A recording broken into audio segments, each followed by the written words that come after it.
Bonjour à tous et bienvenue sur la chaîne Idées de droite et aujourd'hui nous allons parler de fraude sociale. Oui oui la fraude sociale parce que ça nous coûte quelques milliards quand même. Et bien sûr les Français ils payent, vous payez, regardez bien votre fiche de salaire et regardez bien dans les petites lignes combien vous payez tous les mois, tout ce qu'on vous prélève et que vous donnez du coup à tous ces gens qui ne méritent pas cet argent, tous ces fraudeurs. Je le répète, vous travaillez et les autres, eh bien ils récupèrent le fruit de votre travail alors qu'ils n'ont pas le droit, tout simplement. Donc on voit bien que la France fonce dans le mur, regardez, 3100 milliards en 2022 de dettes, c'est magnifique, donc préparez-vous, la France fonce dans le mur quoi qu'il arrive, et l'État cherche à récupérer de l'argent. Alors non, ils ne vont pas récupérer de l'argent en s'intéressant à la fraude sociale, ça c'est, vous allez le voir juste après, mais ils veulent absolument vous piquer de l'argent, c'est-à-dire ils vont augmenter les impôts, ils vont le faire quoi qu'il arrive je pense. Ils vont aussi, vous savez c'est une petite musique qui tourne en ce moment, ils veulent récupérer aussi l'argent qui sont sur les livrets A, donc c'est pour ça que heureusement bientôt moi, tous mes comptes en France seront vidés, donc je suis content juste pour ça. Donc, mais bon, en tout cas préparez-vous les amis, ça va faire très mal, ça va faire vraiment très mal. Du coup, là où il y a de l'argent à récupérer, et de l'argent plutôt facile, mais par idéologie, on va pas toucher à la fraude sociale, parce que, évidemment, si vous touchez à la fraude sociale, eh bien, vous allez encore être taxé de raciste, parce que les gens qui fraudent, souvent, sont, alors je ne dis pas que ce sont tous les mêmes, mais ce sont principalement les mêmes, et oui. Et donc, on va d'abord s'intéresser à quelques cas particuliers, nous allons voir tout de suite. Donc nous avons cette petite dame qui va faire une petite déclaration, vous allez voir. Un homme vivant en France déménage à l'étranger, mais continue de percevoir des allocations de la CAF. Tiens donc, comme c'est bizarre, mais on se demande où est-ce qu'il a déménagé à l'étranger. Alors nous allons laisser parler cette dame. Allez. Le monsieur, il déclarait qu'il habitait chez vous, mais en fait, il ne vit pas là, c'est ça en fait? Non, uniquement pour les papiers et de boîte aux lettres, de façon à savoir qui sache au Maroc là où il est. Il me D'accord. téléphone et je le mets au courant. Excusez-moi de vous déranger. Je travaille à la caisse d'allocation familiale de La Rochelle. Oui, Et je viens voir monsieur mon afflux. oui, il a son boîte aux lettres ici, mais il est au Maroc. Il cherche du travail là-bas et il y est depuis 3 mois.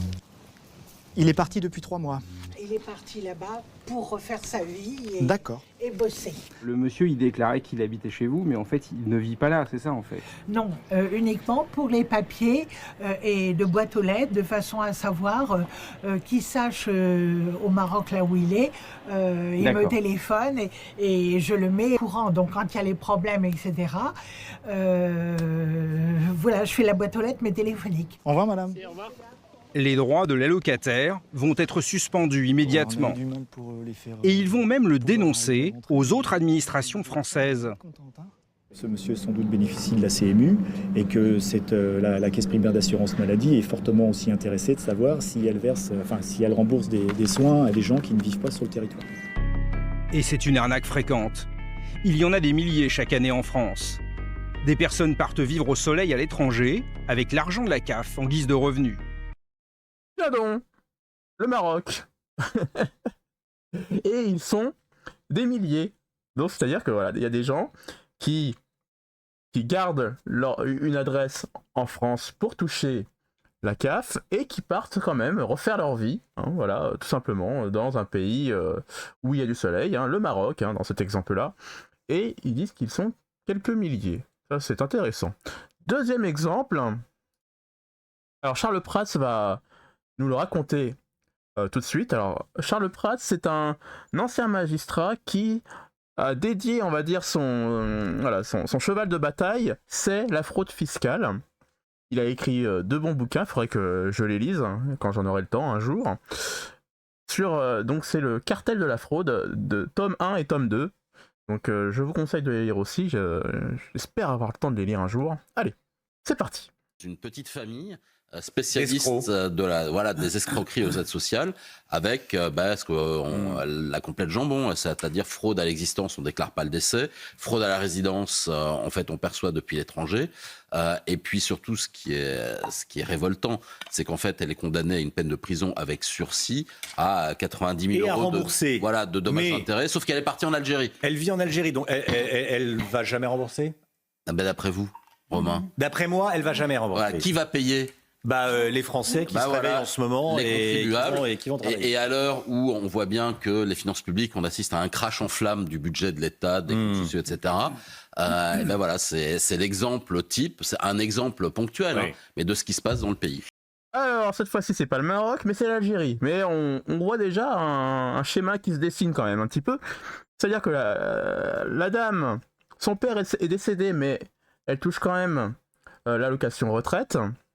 Et il y en a pour 90 000 euros. Mais l'argent ne pourra jamais être retrouvé parce que de toute façon, la personne est partie du coup en Algérie et là-bas, on ne peut pas poursuivre les gens. Cette personne ne pourra jamais être poursuivie, ne pourra jamais aller en prison.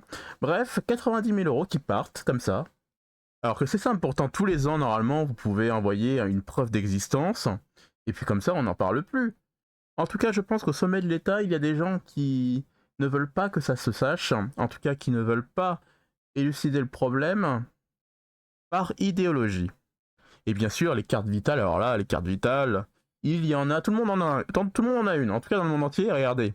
Il y a 67 millions d'assurés en France, mais pourtant, 73 millions de cartes vitales encore en circulation, c'est-à-dire qu'il y a des gens qui sont, je pense, décédés, il y a des gens qui ne sont plus en France, mais qui ont encore leur carte vitale et qui s'en servent, ou qui, je sais pas ce qu'ils en font, mais voilà. Il y a trop de cartes vitales par rapport au nombre d'assurés, et ça aussi c'est un problème, mais bizarrement l'État français ne fait rien non plus. Et je reprends encore une interview de Monsieur Prats, qui nous fait quand même quelques petites déclarations intéressantes. Donc normalement à 12h26, si je ne dis pas de bêtises. Alors je vais flouter parce que je ne sais pas si j'ai le droit de diffuser ça, donc excusez-moi, mais ce qui est important, c'est de l'écouter. C'était un des sujets qui était dans les 4-5 sujets prioritaires des Français, la fraude aux prestations sociales principalement, et qui était évidemment très éruptif. Et le problème, c'est toujours ce qu'on vous dit. Déjà à l'époque, on nous disait « Ah, il faut pas qu'on parle de ça, sinon on va faire monter le Front National ». Oui, c'était ça. Ouais. Et ça fait 10-15 ans que ça dure. C'était donc depuis 15 ans, ça. Oui, à chaque fois, c'est ah mon Dieu, ça va faire monter à l'époque le Front National. Maintenant Marine Le Pen, maintenant je sais pas, Jordan Bardella, Éric Zemmour, ou qui sais-je, qui vous voulez. Leur problème, il est là, c'est qu'ils se disent mon Dieu, si on parle de ça, le choc électoral derrière va être immédiat. Bah oui, mais les mecs, si vous aviez pas fait le boulot depuis 15-20 ans, vous auriez pas ce résultat-là.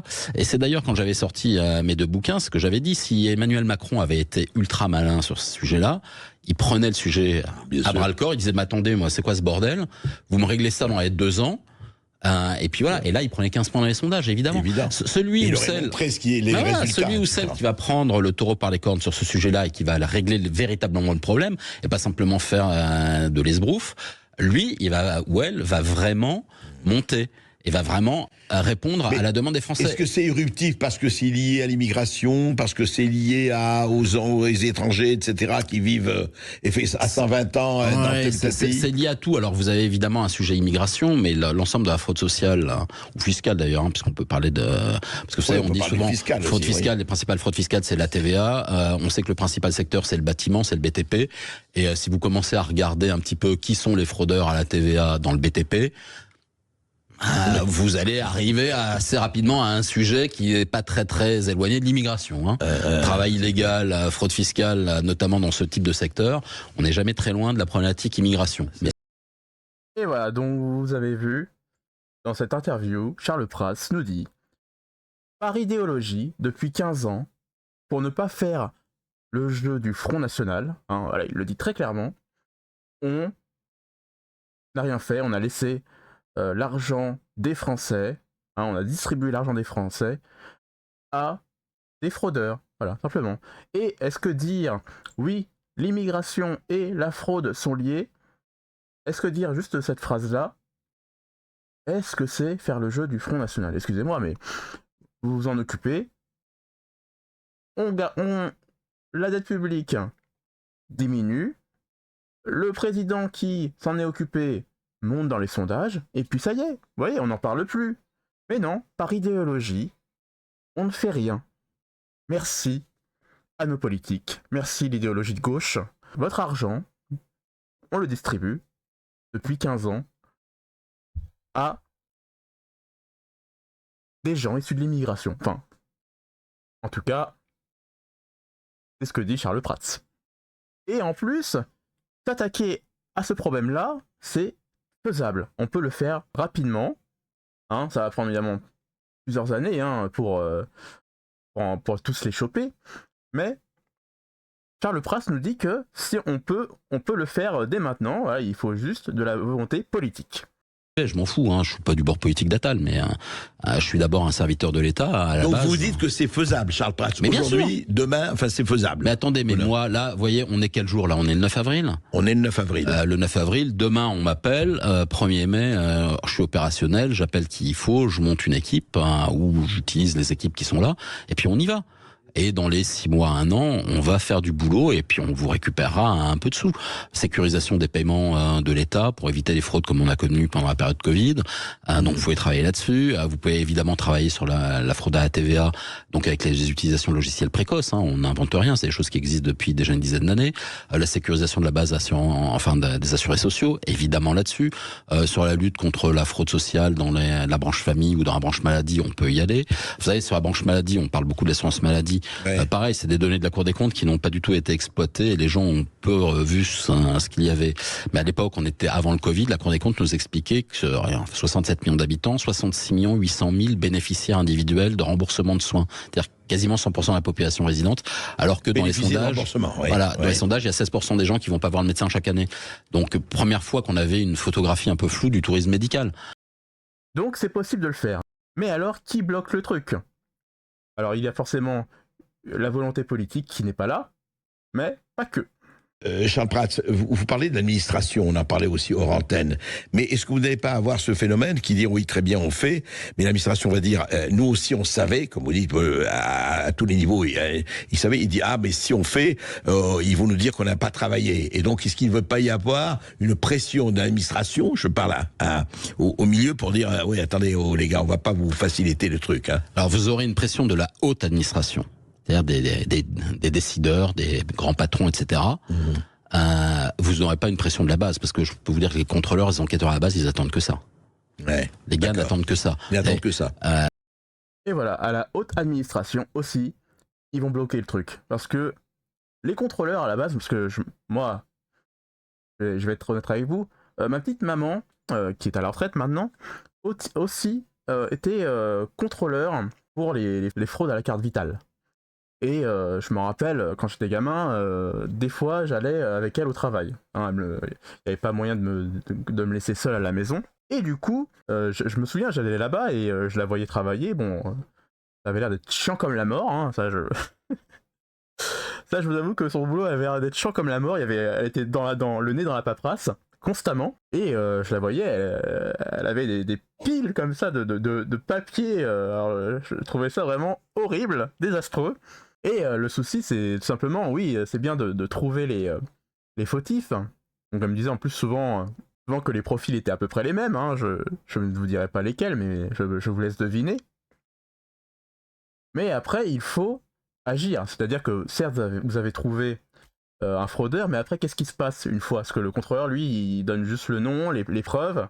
Et après, il faut que, je sais pas, il faut que quelqu'un se déplace, aille vérifier, comme vous avez vu tout à l'heure dans l'exemple, à La Rochelle, qu'il y a un mec qui se déplace pour constater la fraude, par exemple. Donc après, il faut mettre en place un système.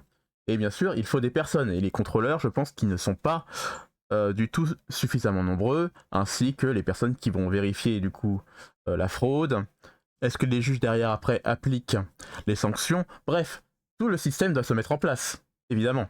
Et pour finir, M. Prats nous donne quelques exemples. Nous allons voir ça tout de suite. C'est d'une simplicité. Non, mais c'est hallucinant quand on se dit que... Mais c'est très simple.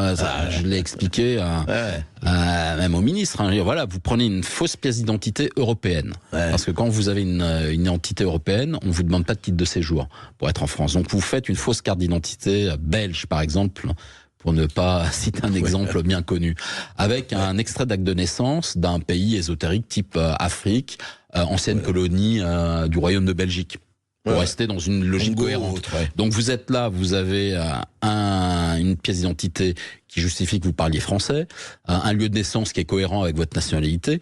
Vous pouvez être de toutes les couleurs, parce que des Belges, vous pouviez être expat, ce que vous voulez, etc. à l'époque. Et vous rentrez dans le système social français sans problème, parce que votre votre acte de naissance contrôlé d'un pays un petit peu ésotérique, ça va passer crème, personne ne va vraiment pouvoir contrôler. Et votre pièce d'identité belge, la Sécu va pas la contrôler. Aujourd'hui, on le sait, ils ont pas les outils, ils font pas le boulot comme il faut. Et donc vous rentrez comme ça dans le système très facilement. Moi, j'ai démontré ça dans mon premier livre avec Zakaria Azbay, qui est un des fondateurs de l'État islamique en Syrie et qui est rentré dans le système social français avec un numéro de Sécu français, avec une fausse carte d'identité belge. Bon, mais c'est des exemples qui sont documentés. Et il peut même distribuer ça à d'autres. Enfin, d'autres cartes fabriquées, C'est des choses qui existent. Donc c'est pas un sujet de carte vitale. Ils n'ont pas besoin d'avoir des fausses cartes vitales programmées, etc. C'est simplement un sujet d'entrer dans le système et donc d'avoir des droits ouverts qui sont généreusement distribués. Allez, en tout cas, c'est tout pour aujourd'hui. J'espère que la vidéo vous a plu, vous a un petit peu éclairé sur le sujet. Laissez-moi des commentaires pour me dire ce que vous en avez pensé, si vous avez des choses à complémenter dans la vidéo. Ensuite, laissez-moi comme d'habitude un petit j'aime, parce que le petit j'aime, ça me fait plaisir, ça augmente le référencement de la vidéo, et ça m'aide pour la suite. Et je vous dis tout simplement à la prochaine vidéo. Ciao!